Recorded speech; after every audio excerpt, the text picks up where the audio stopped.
¿sí? Cuando nuestro macrófago está dando vueltas por todo nuestro organismo y de pronto se encuentra con un lipopolisacárido, inmediatamente activa el mecanismo de ataque para destruir esa estructura que aporta lipopolisacáridos. ¿Por qué?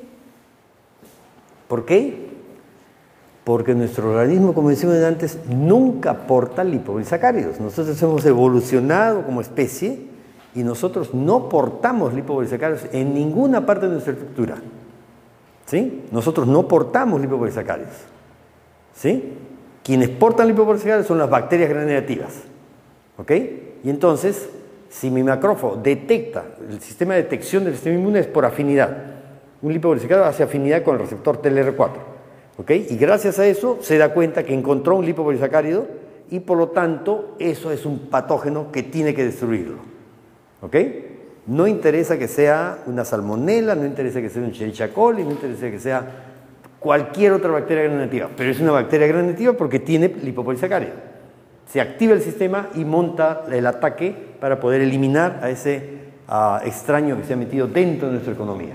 ¿Sí? Se dan cuenta cómo reacciona, cómo detecta el sistema inmune innata. El sistema inmune innata usa receptores, ¿sí? Que detectan una estructura llamada los PAMs, por sus iniciales en inglés, que significa patrones moleculares asociados a patógenos. ¿Sí? En inmunología todas las iniciales siempre se usan en inglés. En cualquier idioma del planeta siempre se usan las iniciales de inmunología en inglés. Todo el mundo sabe de CD4, ¿no es cierto? Pero nadie dice islote de diferenciación de tipo 4. Nadie dice así, todo el mundo dice CD4. En todas partes del mundo se dice CD4, ¿no es cierto? Pero está en inglés, son iniciales en inglés. ¿Ok? Entonces, creo que hace calor, ¿no? ¿Creen que se puede prender un poquito el ventilador?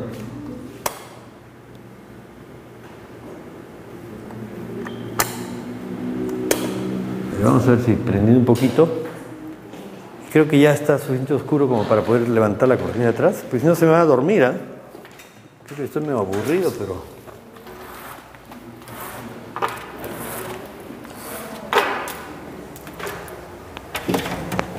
Ahí está, vamos a ver si con eso no se me duerme, ¿eh? A ver, el primero que se duerme invita el café. Ok, entonces decíamos que nuestro sistema tiene unos receptores que van a detectar los patrones de los patógenos llamados PAMs. ¿Ok? Estos PAMs, detectados por los receptores, desencadenan un mecanismo de activación del sistema que finalmente lleva a la destrucción del patógeno, ¿no? Van a activar mecanismos intracelulares en esa célula que detectó el patógeno para que cumpla una serie de funciones biológicas, secreción de citoquinas, liberación de moléculas antimicrobianas, secreción de quimioquinas, etcétera, utilizando importantemente la respuesta inflamatoria, que es una respuesta totalmente diferente, que logra eliminar el patógeno en la gran mayoría de las veces. ¿Ok? Esta respuesta antiguamente se llamaba no específica, ya no se dice no específica, porque tiene cierta especificidad. Y esta respuesta no deja memoria, a diferencia de la respuesta adaptativa que vemos más adelante, que sí deja memoria inmunológica. ¿Ok? Vamos a verla. Hay una serie de componentes de esta respuesta, por ejemplo, están los componentes celulares, las células dendríticas, los macrófagos, son parte de la inmunidad innata, ¿ok? Que producen citoquinas, hacen fagocitosis y con eso eliminan a los patógenos. Los polimorfos nucleares, los neutrófilos, también hacen fagocitosis, liberan unas sustancias químicas para matar a los patógenos. Los eosinófilos también. Los linfocitos T y B son los clásicos representantes de la inmunidad adaptativa, la que vamos a ver en un ratito. Sin embargo, algunas subpoblaciones de linfocitos T y linfocitos B participan, trabajan con inmunidad innata, no con inmunidad adaptativa, ¿no? Por ejemplo, los linfocitos T, los gamma delta. En un ratito vamos a entender gamma delta. ¿Okay? Los gamma delta trabajan con inmunidad innata. Básicamente su función es secreción de citoquinas. ¿Okay? Los linfocitos B, también hay una subpoblación llamados linfocitos B T independientes, ¿okay? Que producen inmunoglobulinas T independientes que sirven para controlar a través de inmunidad innata, no tiene nada que ver la inmunidad adaptativa. Natural Killer Cell trabaja con los dos sistemas, ¿no? Inmunidad innata y inmunidad adaptativa, como vamos a ver más adelante. ¿Okay? Y hay factores humorales, la inmunoglobulina T independiente, complemento, tiene 3 rutas, una de ellas es inmunidad adaptativa y 2 de ellas son inmunidad innata.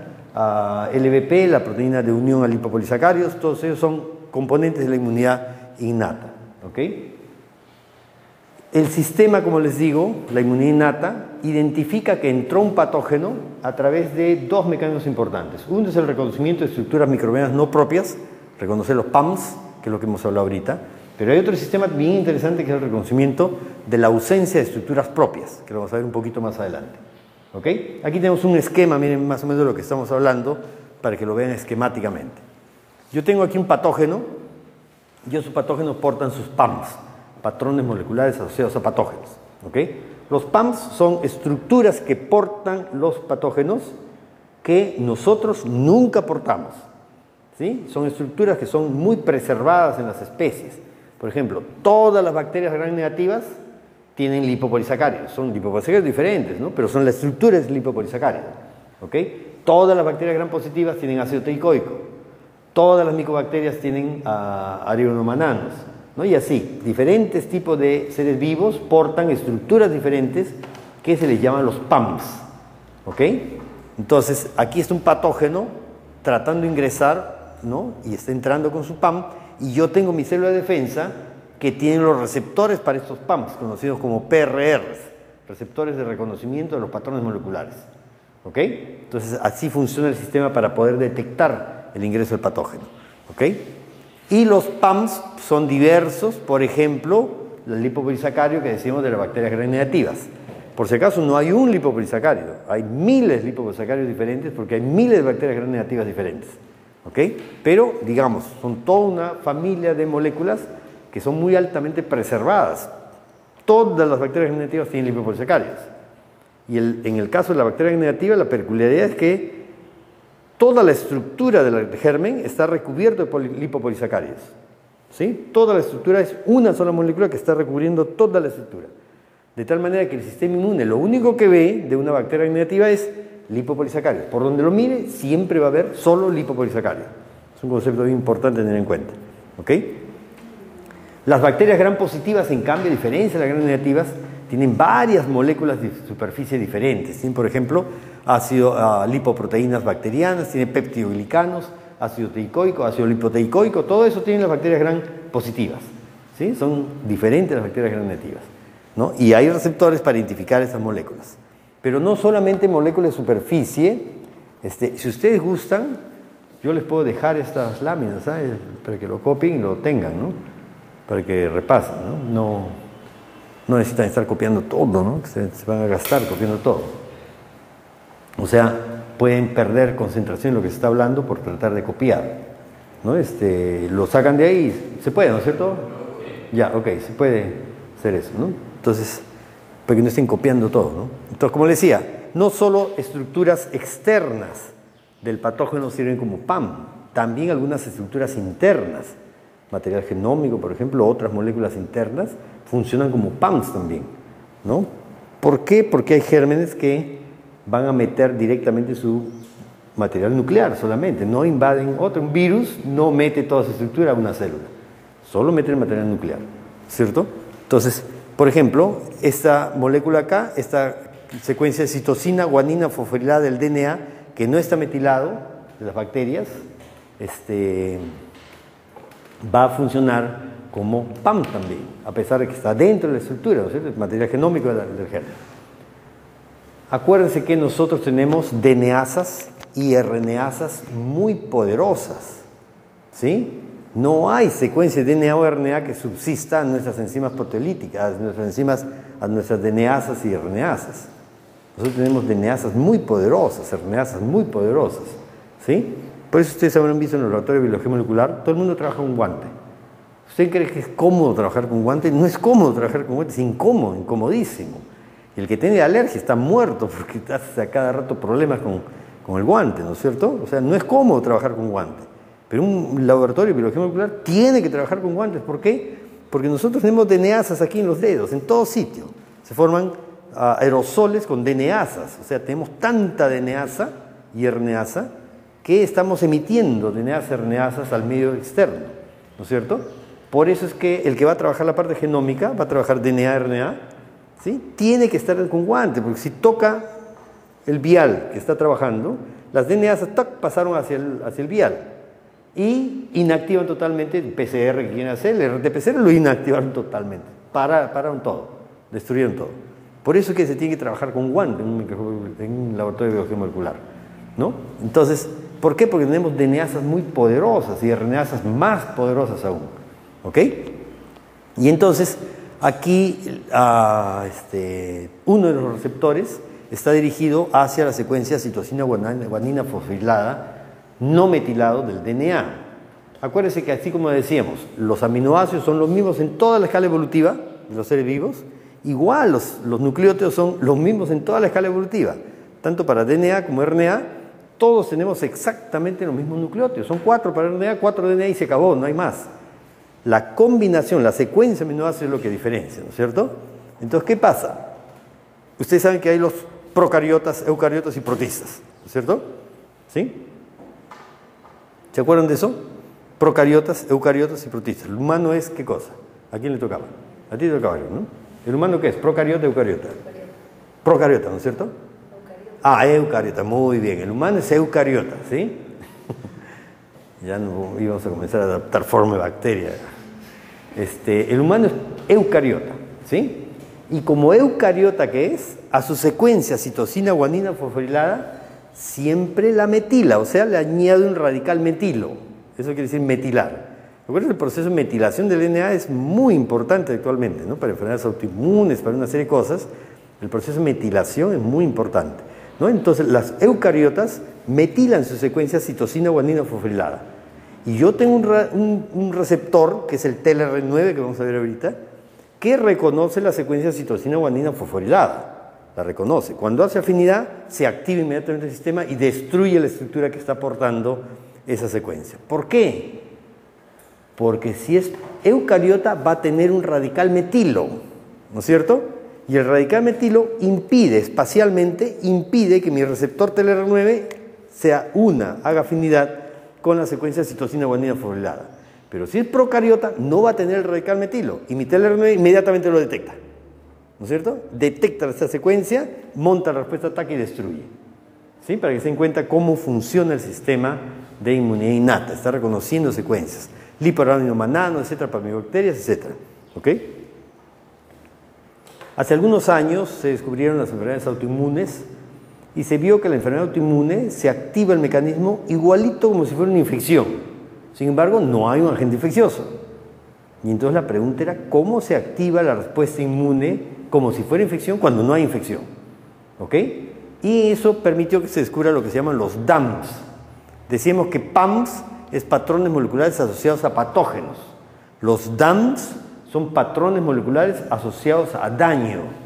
Damage Associated Molecular Patterns, ¿sí? Patrones moleculares asociados a daño.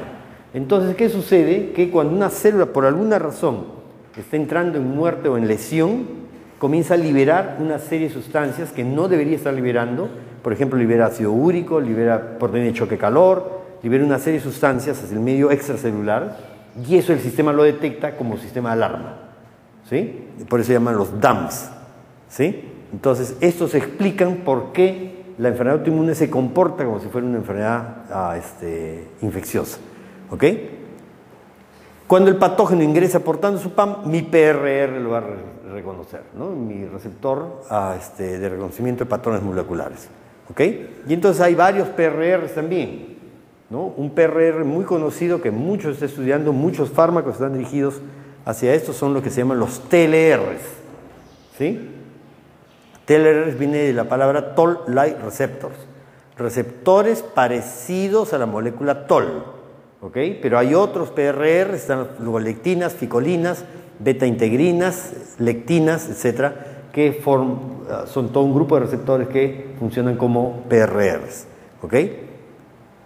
El nombre TLR, del PRR más importante, más conocido actualmente, viene de este bichito, la Drosophila melanogaster, que ¿todos son de Cayetano? Sí, ¿no? Todos son de Cayetano. Bueno, en mis tiempos, en Cayetano nosotros trabajamos con Drosophila.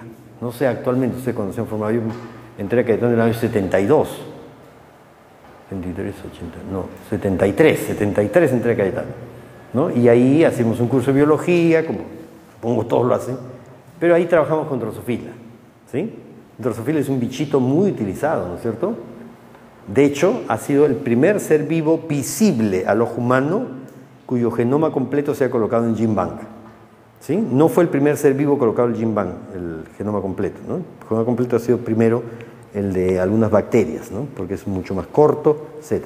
Pero el primer ser vivo visible al ojo humano colocado su genoma completo en el GenBank ha sido el Drosophila. ¿Por qué? Porque el Drosophila es muy importante en investigación. ¿Sí? Ustedes saben que muchas universidades del país no tienen bioterio. ¿Sí? La pregunta es, ¿cómo hacen sus experimentos si no tienen bioterio? Pero bueno, muchas no tienen bioterio. ¿Por qué? Porque mantener un bioterio es bien caro. Cayetano tiene un bonito bioterio, ¿no es cierto? ¿Saben cuánto pago yo por el bioterio? $100 mensuales. $100 mensuales se paga por mantener digamos, el derecho de usar el bioterio. No es barato, un bioterio es bien caro. Mantener un bioterio es bien caro. ¿Sí? Por eso es que muchas universidades del país no tienen bioterio por lo caro que es. ¿Sí? Y entonces miren la utilidad de Drosophila. Yo puedo tener 50 drosofilas metidas en una cajita de fósforo. ¿Sí? ¿Se acuerdan de Drosophila, no? Drosophila es la mosquita de la fruta. Esa mosquita chiquita que se para en los plátanos, en las papayas, ¿no? Esa es la Drosophila. ¿Sí? Yo puedo meter 50 drosofilas en una cajita de fósforo. Pero metan ustedes 50 ratones en una cajita de fósforo. A ver si pueden. ¿No es cierto? Va a ser bien complicado. ¿No es cierto? ¿Sí? Entonces, mucho más barato, mucho más fácil es mantener Drosophila que mantener ratones. ¿Ok? Eso por un lado. Después, la alimentación del ratón también es caro. Uno tiene que comprar comida constantemente para poder estar alimentando al ratón. Pero en una Drosophila yo le pongo 5 gramos de papaya a esas 50 drosofilas y viven las 50 drosofilas con 5 gramos de papaya. 0.010 centavos de sol. ¿Sí? Con eso viven toditas las 50 drosofilas. ¿Ok? Pero a ver, traten de mantener ustedes 100 ratones, 50 ratones con 5 gramos de papaya. Se van a morir toditos, ¿no? Se van a comer entre ellos porque tienen hambre. ¿Sí? Entonces, se dan cuenta de la diferencia, ¿no? Y el otro punto importante, si yo quiero estudiar un evento biológico en un humano, ¿cuánto tiempo tiene que pasar? ¿Cuánto es la expectativa, la esperanza de vida en nacer en humano? ¿Sí? Más o menos 40 años.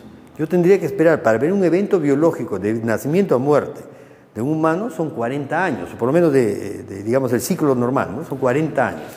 ¿Sí? Si yo digo, no, en humano no me conviene porque son 40 años, mucho tiempo, voy a estudiar un perro.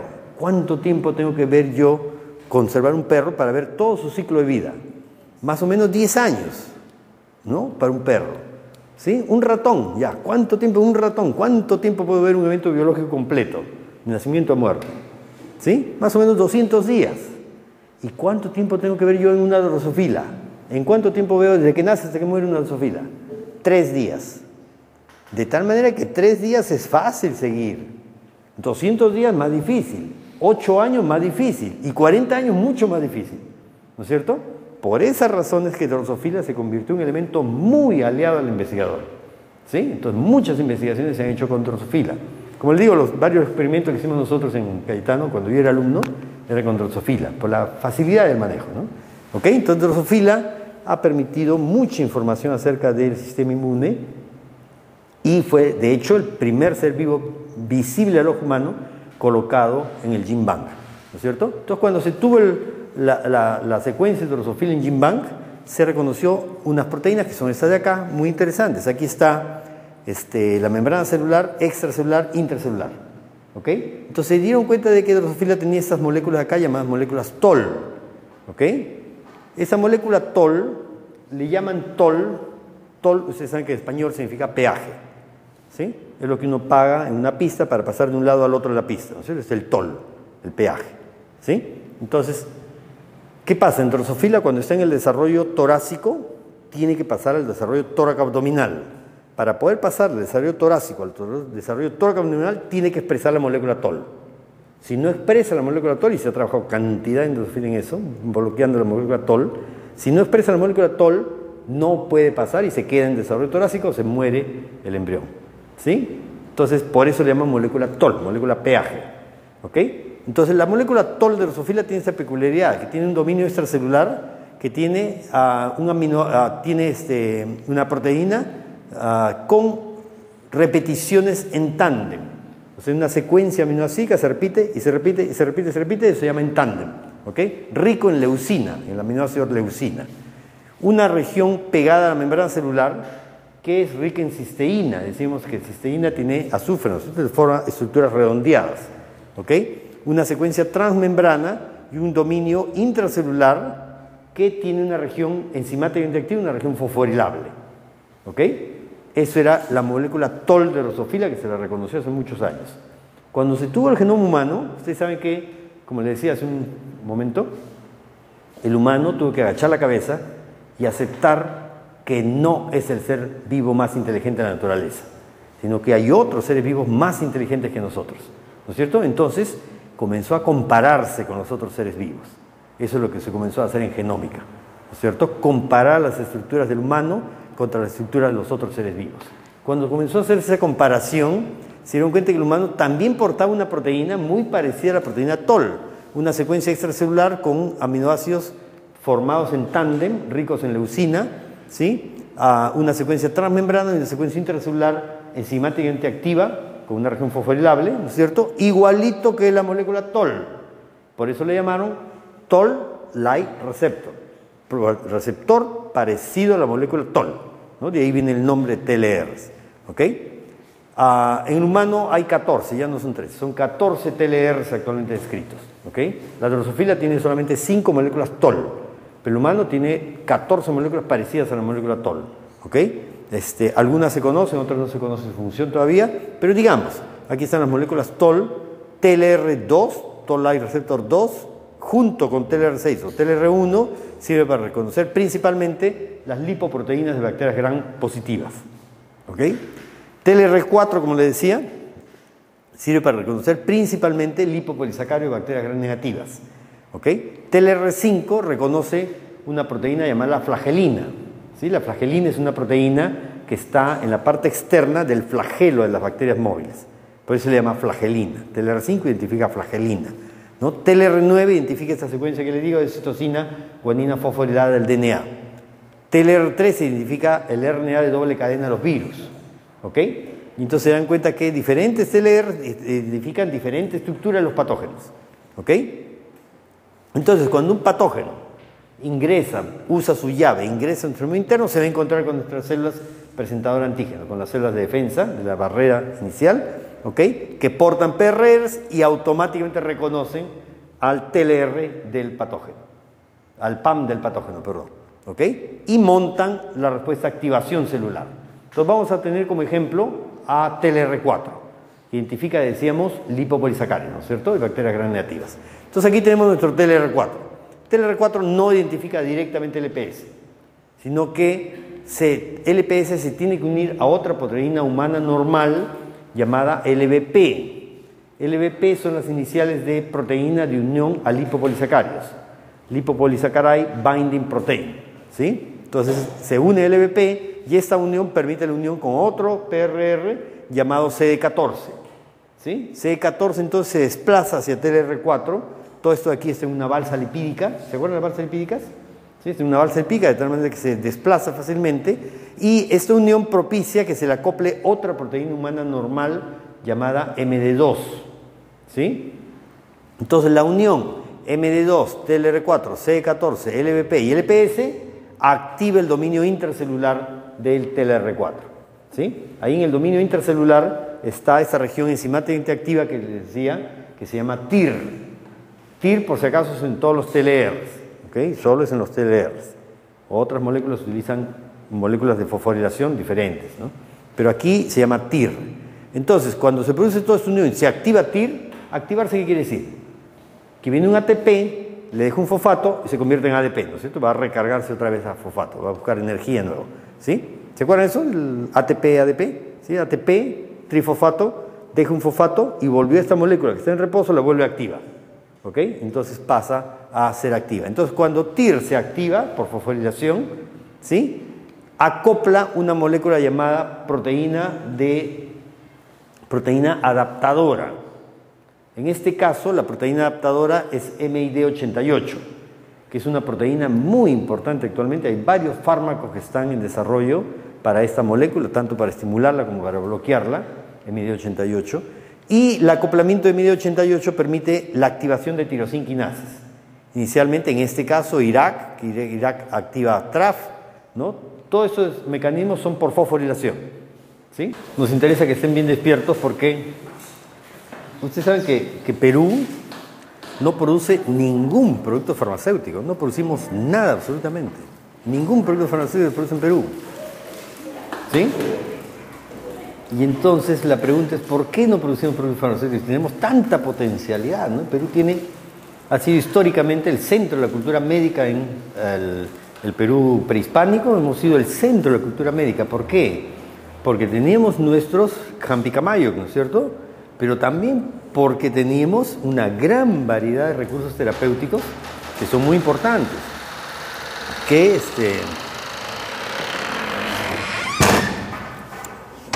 Este sonidito parece la casa de Drácula, ¿no? Tenemos gran cantidad de recursos terapéuticos tan importantes, pero no producimos nada. Entonces, el punto es, ¿por qué no producimos nada? Porque nuestros investigadores no producen nada, ¿no? No trabajan en eso. Entonces, el interés es, trabajen en eso. En el área que estén, pueden trabajar en este tipo de cosas. La que está en fitocosmética, no, en cosmética, pero podrían meterse en fitocosmética, como te digo, que es una cosa tan importante ahorita, ¿no? Todos los países del mundo desarrollan moléculas, desarrollan fármacos en base a lo que tienen. Y Perú tiene la mayor cantidad de plantas medicinales que existen en el planeta y sin embargo no desarrollamos nada, ¿no? Entonces es interesante que ustedes entiendan más o menos los mecanismos para que puedan pensar en el desarrollo de productos, ¿sí? Buena parte de los medicamentos que usamos actualmente los médicos son derivados de plantas. Muchos de los medicamentos que usamos son derivados de plantas. Desde la aspirina. ¿Sí? Ustedes conocen la aspirina, ¿no es cierto? Ácido salicílico. ¿Desde cuándo se usa aspirina? 100 años. ¿Quién da más? 200. Buena pregunta. ¿Natural o sintetizado? Entonces, aspirina proviene de un producto natural, ¿no es cierto? Hipócrates, 400 años antes de Cristo, hablaba de la aspirina. Claro, no decía nombre aspirina, pero hablaba de una savia de una planta, que es del sauce blanco, que él había en sus investigaciones, en su recolección de información, había encontrado que en la zona del Mediterráneo, la comunidad, los pobladores, los chamanes de la comunidad, ¿no es cierto?, usaban la savia del sauce blanco para controlar sus dolores, sus fiebres, sus malestares. ¿No es cierto? Él lo reporta 400 años antes de Cristo y él no lo descubrió. La comunidad lo descubrió y lo usaba. Y él reporta que la comunidad usa la savia del sauce blanco. ¿No es cierto? Sin embargo, ese conocimiento quedó ahí abandonado. ¿No es cierto? Hasta que se forma la industria farmacéutica. ¿Cuándo se forma la industria farmacéutica? 0, 1500, 1000, 1500, 2000. ¿Cuándo se forma la industria farmacéutica? Después de los años 1850. Después de los 50 se comienza a formar la industria farmacéutica. ¿Quién lo forma la industria farmacéutica? Farmacólogos, ¿no? Químicos, ¿eso? No lo hacen los herbolarios. Lo hacen la gente con dinero, gente empresarios que dicen, en la salud puede haber un gran recurso económico, se proyectan muy bien y dicen, contratemos a los herbolarios para que los herbolarios nos enseñen un poco de fármacos, porque el industrial que quería poner su plata en salud no tenía ni idea, pues, de fármacos, ¿no? Entonces contrata a los herbolarios y como los herbolarios trabajan muy primitivamente, ¿qué hacen? Los mandan a diferentes partes del mundo a aprender medicina, ¿no es cierto? ¿Dónde? A los chamanes, lo mandan donde las culturas primitivas de los chamanes, los mandan ahí, les dicen, saquen el conocimiento y tráiganlo acá y lo convertimos en un medicamento para que se venda. Y eso es lo que hacen. Un grupo va hacia el Mediterráneo y recoge la información de Hipócrates y se van al Mediterráneo y buscan la savia del sauce blanco, ¿no es cierto? Y comienzan a trabajar químicamente la savia del sauce blanco haciendo extractos, que es lo que ahora hacemos, ¿no es cierto? Los extractos de plantas, ¿sí? Finales de los 800, estamos hablando de 1898, 99, ya casi cambiando el siglo, ¿sí? Se descubre un extracto de la savia del sauce blanco que le llaman salicilatos, ¿sí? Y entonces, unos años después, 1903, 1904 creo, hay un doctor, no me acuerdo el nombre del investigador, pero que trabajaba en el laboratorio, uno de los primeros laboratorios del mundo, el laboratorio Bayer, ¿sí? Europeo, que cristaliza una molécula a partir de los salicilatos extracto de la planta de la savia del sauce blanco, ¿sí? Cristalizar, ¿qué quiere decir? Saber qué átomo está acá, acá, acá, acá, ¿sí? Si yo sé qué átomo está en cada posición, puedo sintetizarlo en el laboratorio. Y es lo que hacen. 1904, 5, algo así, sintetizan esta molécula que le llaman ácido acetil salicílico, que se llama aspirina. De ahí en adelante todo el mundo usa aspirina ya sintética, no producido a partir de la planta, ¿sí? Entonces la aspirina, un medicamento tan antiguo, es derivado de una planta, ¿sí? Para el trasplante de órganos, ¿qué se usa principalmente? Para evitar el rechazo de un tejido con el trasplante de un riñón, un paciente trasplantado riñón, ¿qué usa todo el resto de su vida? Ciclosporina, ¿no es cierto? La ciclosporina es un fármaco sintético actualmente. ¿De dónde sale la ciclosporina? Usado para el rechazo de tejidos. Del ciclosporidium, ¿no es cierto? Es una toxina de una bacteria, ¿sí? O sea, es un producto natural, igualito. De ahí se investiga de esta toxina que produce la bacteria, cuál es el mecanismo de funcionamiento y cuál es la molécula que interactúa, y ahí descubren la ciclosporina. Por eso le ponen el nombre ciclosporina. ¿Ok? ¿Sí? O sea, es un producto natural. La ciclosporina, que es lo que más se usa actualmente para trasplante de órganos. ¿Sí? En cáncer hay un medicamento que se llama Taxol. ¿Han escuchado hablar? Es bien caro. ¿Sí? Bien caro. ¿Por qué? Porque no han podido sintetizarlo sintéticamente. No han podido sacarlo sintéticamente. Lo tienen que producir a través de la planta. Es un derivado de una planta. Vincristina, vinblastina, cloroquina, hidroxicloroquina, todos ellos son derivados de plantas, ¿sí? Todos son derivados de plantas. Entonces, nosotros usamos médicamente un montón de productos que son derivados de plantas. ¿Por qué nos sorprende que nosotros investiguemos plantas para obtener productos farmacéuticos? No es sorpresa, pero nos han hecho creer que no, que las plantas son mentira, que no funcionan, que es un engaño, ¿no? Ojo, ¿quién hace esa información? ¿Quién dice eso? Los productores de productos farmacéuticos. ¿Para qué? Para que ustedes no se metan a investigar eso. ¿Sí? En el mundo nórdico, ahí se desarrollan todas las moléculas que después se mandan al resto de países. ¿Por qué quieren distraernos con películas idiotas, películas tontas totalmente, que los meten en una condición de adicción a las películas? Estos aparatitos, las tablets, los iPhones, ¿no? Para que ustedes estén distraídos. Los niños han visto en las calles, ¿no? Esos centros de computadoras. Ven ahí, hay un montón de niños ahí jugando los juegos esos, distraídos totalmente. Lo que quieren es distraer a los latinoamericanos. ¿Por qué? Porque tienen miedo. El latinoamericano es muy hábil, muy astuto, muy inteligente, ¿no es cierto?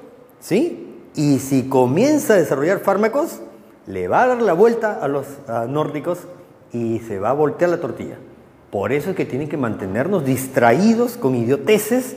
¿Para qué? Para que no vayamos a pensar. Peligro para ellos que pensemos nosotros. ¿Sí? Entonces hay que darse cuenta de la situación y ponerse a investigar. ¿Por qué Perú no produce un solo medicamento? ¿Sí? Porque nosotros estamos en otra cosa. No estamos dedicados al desarrollo de fármacos, medicamentos que son tan productivos económicamente. ¿No es cierto? En este ciclo hay un montón de productos derivados de plantas que están viendo su interacción con estas moléculas. ¿Sí? Un montón. Que lo va a desarrollar el mundo desarrollado y después no lo va a estar vendiendo como fármaco.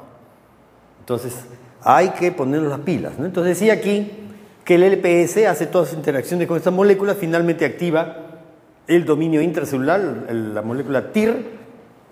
TIR viene de TLRs, interleuquina 1 receptor.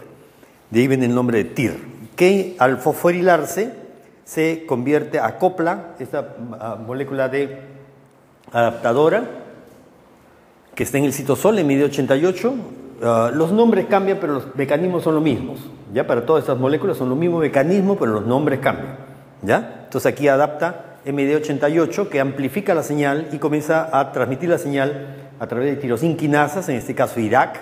IRAC activa TRAF6, TRAF6 sigue el proceso de activación a través de fosforilaciones sucesivas de diferentes moléculas y finalmente activa esta molécula acá, que se llama IKB, que es una molécula que está unida con NF-κB. NF-κB es una molécula que está en intensa investigación actualmente. ¿Cierto? NF-κB funciona como un factor de transcripción. ¿Sí? Bien importante que entiendan este concepto. Hay muchos factores de transcripción diferentes. En este caso, el ejemplo es NF-κB, que es uno de esos factores de transcripción que funciona bajo un concepto, una forma de trabajar que es igual para cualquier factor de transcripción, pero con nombres diferentes. O sea, el concepto es el mismo. Entonces tienen que entender el concepto. El factor de transcripción es una proteína que está en el citosol. Acuérdense que está la membrana celular, membrana nuclear, ¿no es cierto? Y hay diferencia entre la membrana celular y la membrana nuclear. Son bien parecidas, pero hay algunas diferencias. Por ejemplo, la membrana nuclear tiene poros que no tiene la membrana celular. ¿Sí? Entonces, esos poros son estructuras pequeñas, por donde pueden pasar moléculas pequeñas, pero no pueden pasar moléculas grandes. ¿Ok? De tal manera que en situación de inactividad, NF-κB está unida con IKB, que es una molécula grande, que le impide pasar por el poro. ¿Sí? Pero cuando viene la activación de TLR4, viene toda esta secuencia en cadena y cascada de fosforilación y finalmente se fosforila IKB. IKB en reposo está unido con NF-κB. Pero cuando se fosforila, se convierte en enzima para sí misma. Y entonces se suelta, desdegradada y se queda NF-κB solo. Al quedarse solo NF-κB es una proteína pequeña que puede pasar hacia el núcleo a través del poro de la membrana nuclear. ¿Ok? Entra al núcleo, o sea, eso se llama, se transloca del citosol al núcleo. ¿Ok? Y al translocarse, encaja en algunos promotores del DNA de alguna función biológica determinada. ¿Sí? ¿Cuál función biológica? Ya variable, depende de qué estemos hablando. ¿Ok? Más o menos esa es la idea. Digamos, aquí vino a TLR4 que se unió, activó el sistema, NF-κB ingresa al núcleo, se une a secuencias promotoras de diferentes funciones biológicas. Por ejemplo, activa la secreción de citoquinas, ¿sí? Proinflamatorias, por ejemplo, se comienza a liberar interleuquina 1, TNF-alfa, interleuquina 6, ¿ok? Activa la expresión de moléculas de adhesión, que son moléculas que se expresan en los endotelios para captar células diferentes y hacerlas pasar de la circulación hacia el tejido, ¿ok? Regula las caspasas, el mecanismo de muerte celular programada. Activa la expresión de citoquinas citoquinas dos veces. Aquí debe decir quimioquinas. La expresión de quimioquinas, que son moléculas de comunicación entre las células que quimoatraen, o sea, atraen en base a concentración química. ¿No es cierto? Se llaman quimioquinas. ¿Sí? Secretan quimioquinas y con esto van a proporcionar todos los mecanismos para que se pueda eliminar al patógeno que ingresó. ¿Ok? Así lo ven ustedes un poco abstracto. Vamos a ponerle un ejemplo para que lo vean más claro. ¿Sí? Digamos, un sujeto está jugando su partido de fulbito, ¿no es cierto? Y se cae y se hace un corte. Se hace un corte en la piel, ¿no es cierto?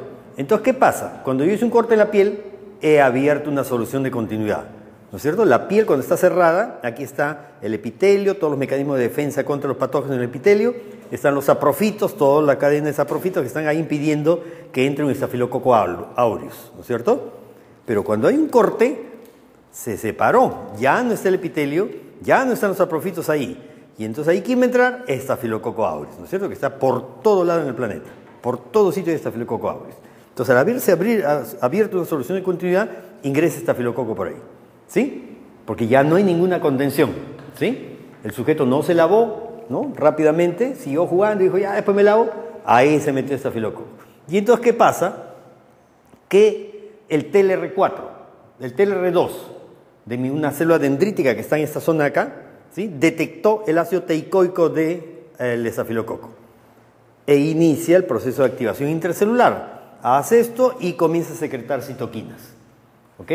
Comienza a secretar interleuquina 1, TNF-alfa, interleuquina 6, ¿sí? Estas citoquinas que está produciendo esta célula dendrítica, por ejemplo, salen, ¿no es cierto?, entran al torrente circulatorio, circulan y llegan a la médula ósea. Y en la médula ósea comienzan a liberar las células de defensa para que lleguen hacia la zona. ¿Qué liberarán de médula ósea si es un estafilococo? ¿Qué liberarán? ¿Por dónde nos quedamos en preguntas? Empezaremos de nuevo, empezamos por acá. Si es estafilococo, ¿qué célula yo necesito de médula ósea para que me defienda contra estafilococo? Acuérdense, el estafilococo es un germen piógeno, ¿no es cierto? ¿Qué quiere decir piógeno? Que produce pus. Piógeno es pus, ¿no es cierto? ¿Y la pus qué es? Polimorfonucleares, ¿no es cierto? ¿Eso es claro o no? La pus es polimorfonucleares. ¿O no? ¿No está claro eso? ¿Nunca han visto una pus? ¿No han mirado una pus? ¿Nunca en un microscopio? ¿Nunca lo han hecho? Pues se han formado en Cayetano. ¿Cómo podemos hacer eso? Biología, en cualquier curso se hace. Y es tan simple, ¿no? Agarran un poquito de pus, lo extienden y lo colorean y lo miran al microscopio. Es sencillísimo. Tantas veces hemos hecho nosotros en transformación médica. Tantas veces. ¿Por qué ustedes no lo han hecho? Ahí está viendo baches, ¿no? Sí, drosofila, todos los estudiantes de medicina han trabajado con drosofila. Coloración de Gram, todos han hecho coloración de Gram. ¿Y ahora no han hecho coloración de Gram? Gram sí, ¿no es cierto? Y un poquito de pus, ¿no era? ¿No? Y cuando han hecho su coloración de Gram, ¿por qué era una coloración de Gram? Para el germen, ¿no es cierto? Y han usado algún sustrato, algo. Pus, ¿no? ¿O no? ¿Dónde mejor encuentro los gérmenes? En la pus, ¿no es cierto? ¿No?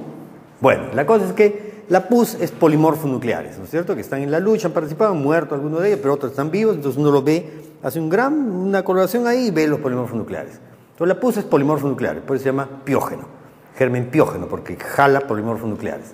Entonces para la defensa contra el estafilococo, yo requiero polimorfonucleares, ¿no es cierto?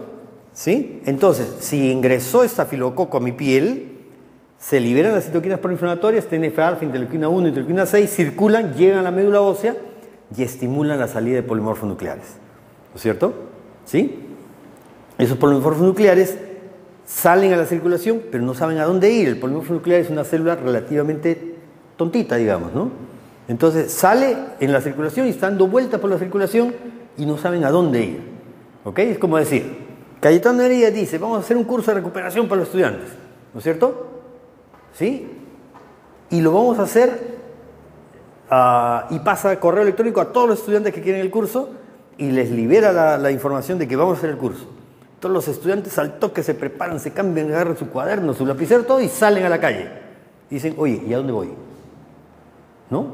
Entonces Cayetano Heredia les manda otro correo y les dice, el curso de preparación va a ser en la avenida, ¿cómo se llama acá? Armendáriz. Va a ser en la avenida Armendáriz. Entonces todos de toda parte de Lima se dirigen hacia la avenida Armendáriz. Y cuando llegan a la avenida Armendáriz dicen, ¿y en la avenida Armendáriz dónde? Entonces Cayetano Heredia pone esos foquitos que pone para las fiestas, ¿no? Esas lámparas que emiten luz y van dando vuelta en el cielo de las luces. ¿Sí? ¿Han visto? ¿No es cierto? Ya. Pone aquí en la puerta de la Casa Honor Delgado. Y entonces todos los estudiantes vienen hacia acá. ¿Sí? Igualito es el sistema inmune. El sistema inmune da la señal a través de citoquinas proinflamatorias, llega a médula ósea y los polimorfonucleares salen hacia la circulación. Están dando vueltas y no saben a dónde ir. Entonces, en el sitio donde entró el estafilococo, digamos esta parte acá, en toda esta zona acá, mis vasos endoteliales expresan molécula de adhesión que le están diciendo aquí al estafilococo. Perdón, al polimorfo nuclear. Y entonces al polimorfo nuclear vea la señal, ¿no es cierto? Son las moléculas de adhesión, ve la señal y comienza a atravesar el endotelio hacia la diapedesis. Se van hacia el tejido, ¿no es cierto? Pero estando en el tejido todavía no sabe dónde es, porque entró en toda esa zona y el estafilococo está en este pedacito acá. Entonces el sistema secreta quimioquinas. Por ejemplo, secreta interleuquina 8. Interleuquina 8 es una quimioquina. O sea, quimo atrae al polimorfo nuclear en base a la concentración. Y entonces donde está la herida hay mayor producción de quimioquina, se va diluyendo hacia la periferia. Y entonces el polimorfo nuclear sigue la concentración y llega hasta donde está el estafilococo. Y ahí lo combate. ¿Se dan cuenta? Así es como funciona el sistema. Y eso ustedes lo pueden verificar. Ustedes, por ejemplo, tienen una herida, miden en sangre 8 horas, 10 horas después de la liberación y van a ver cómo TNF-alfa se comienza a elevar en sangre. Comienza a elevar la concentración en sangre. ¿Ok? O interleuquina 6, comienza a elevarse la concentración en sangre. Si miran ustedes el hemograma 24 horas después, ven que los leucocitos están comenzando a aumentar. Y dicen, hay leucocitosis. ¿No es cierto? Y si miran qué tipo de leucocito es, están viendo que hay formas jóvenes, porque salieron todos los maduros y comienzan a salir los jóvenes. Entonces comienzan a haber ya no solo los segmentados, sino los abastonados, que son las formas jóvenes del polimorfo nuclear, ¿no es cierto? Y entonces dicen, hay leucocitosis con desviación izquierda, ¿sí? Y eso lo encuentran en sangre. Primero las citoquinas, que se van elevando, y luego comienza a ver las células formes que han salido hacia el tejido, hacia la circulación. Eso lo pueden medir, eso perfectamente se mide con las técnicas actuales que hay, se mide eso, ¿no es cierto? Entonces, ¿por qué? Por este mecanismo acá, ¿ok? Sin embargo, los patógenos son inteligentes y a veces están burlando también la inmunidad innata. Entonces, cuando la inmunidad innata se ve insuficiente para poder combatir un patógeno muy inteligente, activa la expresión de moléculas de adhesión, moléculas coestimuladoras. Estas moléculas coestimuladoras van a aparecer para poder señalizar a la inmunidad adaptativa, que lo vamos a ver ahorita, para que la inmunidad adaptativa ya se encargue del patógeno, porque la inmunidad innata ya no puede con ese patógeno porque es muy inteligente. ¿Sí? Es como funciona el sistema. Resumiendo más o menos, aquí está el patógeno portando su PAM, que ingresó, tiene una llave para abrir la puerta, entró en nuestro medio interno. Pero en nuestro medio interno están un grupo de células llamadas las células presentadoras de antígenos. ¿Sí? Las células presentadoras de antígenos son las células dendríticas y el sistema monocito-macrófago. Son las células presentadoras de antígenos. Y estas células presentadoras de antígenos portan los PRRs que detectan el PAM del patógeno que ingresó.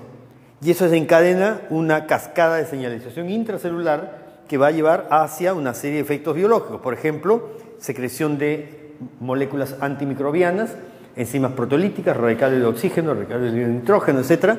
Libera citoquinas, quimioquinas, activan la expresión de moléculas de adhesión y con todo este mecanismo acá logran el efecto microbicida.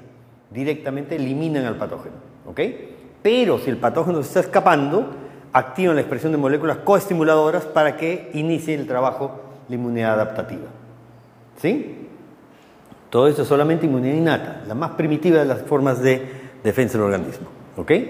Hay otra forma de trabajo de la inmunidad adaptativa, la inmunidad innata, que es el reconocimiento de la ausencia de estructuras propias, que es un mecanismo un poco más sofisticado, un mecanismo más complicado que se desarrolla para gérmenes mucho más inteligentes que los otros. ¿Sí? ¿Para quiénes? ¿Quiénes son los seres vivos más inteligentes del planeta? Los virus. Son los seres vivos que conocen mucha biología molecular, biología celular, todo eso conocen perfectamente y entonces nos hacen problemas, ¿no es cierto? Y entonces, ¿qué pasa? Acuérdense cómo es el sistema de defensa contra virus. ¿Cómo hace el virus? El virus utiliza alguna molécula de superficie, ¿no es cierto? Un receptor para complemento, una lectina, lo que sea. Usa alguna molécula de superficie para poder meter su material genómico dentro de la célula. Acuérdense que el virus no tiene aparato para replicar sus moléculas, ¿no es cierto? Es una molécula muy simple que no tiene toda la maquinaria para producción de sus estructuras. Entonces tiene que utilizar las estructuras de la célula invadida, de la célula huésped, ¿no es cierto? Entonces lo único que mete el virus a la célula es su material genómico, ¿sí? Sea en DNA o en cRNA, al final le produce a la célula humana un R mensajero. El virus le produce un R mensajero, ese R mensajero va a ir al ribosoma de la célula y va a sintetizar sus proteínas virales, ¿sí? Y se va a replicar el virus, va a salir un nuevo virus. ¿Estamos claros en eso? ¿Sí? Ya. ¿Qué pasa? La célula se dio cuenta y le dice, oye, los virus se pasan de vivos. Están utilizando mi maquinaria para producir sus estructuras. Entonces vamos a dar una ley, ¿sí? Esa ley dice que todas y cada una de las proteínas que está sintetizando la célula, una alícuota ¿saben lo que es? Un pedacito en total. Una alícuota va a ser encajada en el MHC de clase 1, ¿sí? Y esta molécula se va a colocar en la superficie celular. La membrana celular, MHC clase 1, expresa todos y cada uno de los péptidos, una secuencia peptídica de todas las proteínas que está sintetizando esta célula. ¿Ok? Y hay un vigilante, le encarga un guachimán para que chequee esta estructura. Y está chequeando. Proteína celular normal sigue su camino. Celular normal sigue su camino. Encuentra una secuencia del virus, inmediatamente el TCD8, el linfocito T citotóxico que está chequeando, le induce la muerte de esa célula. Muerto el perro, se acaba la rabia. Si yo mato la célula que está produciendo el virus, voy a controlar la infección viral. ¿Cierto? Ok. El virus se dio cuenta del asunto. Y el virus dijo, oye, esta célula se puso viva. Antes entramos, nos replicamos sin ningún problema. Pero ahora nos ha ordenado que la proteína que está sintetizando la célula sea colocado en el MHC clase 1, viene CD8 y si es nuestra proteína viral, nos mata y así no podemos replicarnos. Entonces vamos a hacer algo. ¿Qué vamos a hacer? Vamos a bloquear la expresión del MHC clase 1 por la célula humana. ¿Sí? Y de esa manera el CD8 no se va a dar cuenta que hay una infección viral dentro de la célula. ¿Ok? Eso hizo el virus. Y entonces la célula humana detectó la situación y le dijo, oye, este virus se pasa, carambas, ¿no? Primero, está utilizando nuestra maquinaria para síntesis de estructuras. Y segundo, cuando ya lo detectamos, ahora nos bloquea a la molécula expresora y no nos damos cuenta. Entonces vamos a hacer una cosa. Toda célula que no exprese el MHC clase 1, va a haber otro vigilante que va a estar chequeando si expresa MHC clase 1. Si no expresa MHC clase 1, la matamos. ¿Por qué? Porque está infectada por un virus. ¿Sí? ¿Quién es esa célula? Natural Killer Cells. Entonces vamos a ver el ejemplo de Natural Killer Cells. Natural Killer Cells es esta célula aquí, que se llama así, célula asesina natural. ¿Por qué? Porque tiende a matar, espontáneamente tiende a matar. ¿Ok? Entonces aquí está una Natural Killer Cells que tiene un receptor para identificar que está frente a una estructura celular que se llama el receptor CAR, receptor activador de la muerte. ¿Sí? Que identifica alguna molécula ubicua para cualquier estructura celular. Cualquier estructura celular va a poder ser detectada por ese receptor que detecta que está frente a una célula. ¿Ok? Inmediatamente activa el mecanismo killer, el mecanismo de muerte. Sin embargo, todas nuestras células normales expresan el MHC clase 1. Y entonces el MHC clase 1 en la célula normal va a interactuar con la molécula KIR, receptor inhibidor de la muerte. ¿Ok? Y entonces apaga inmediatamente el mecanismo killer y sigue su camino. No hizo nada. ¿Sí? En una célula normal. Si una célula no está expresando la MHC clase 1 porque el virus lo ha bloqueado, Natural Killer Cell detecta, no encuentra MHC clase 1, inmediatamente le ordena la muerte de esa célula por apoptosis. ¿No es cierto? Le secreta una molécula que se llama perforina, que hace un huequito en la membrana celular solamente para que pase otra molécula llamada granzime. Hay granzime A, granzime B, granzime C, A1, A2, A3, un montón de granzimas diferentes. Pero esta proteína granzime entra a la célula por ese huequito producido por la perforina y activa el mecanismo de las caspasas, el mecanismo de la muerte celular programada. Y entonces mata a la célula que está infectada. ¿Sí? Una célula no expresa MHC clase 1 solamente bajo dos condiciones. O está infectada por un virus o se transformó en una célula neoplásica. Cualquiera de las dos condiciones, desastroso para el sistema. Por lo tanto, esa célula tiene que morir. Y la Natural Killer Cell la mata. ¿Sí? ¿Se dan cuenta? Identificó la ausencia de una estructura propia. ¿Sí? Es el otro mecanismo cómo trabaja la inmunidad innata. Clase 1 solo cuando está infectada por un virus o cuando se ha transformado en célula neoplásica. ¿Sí? Son las dos condiciones en las cuales una célula no expresa el MHC clase 1.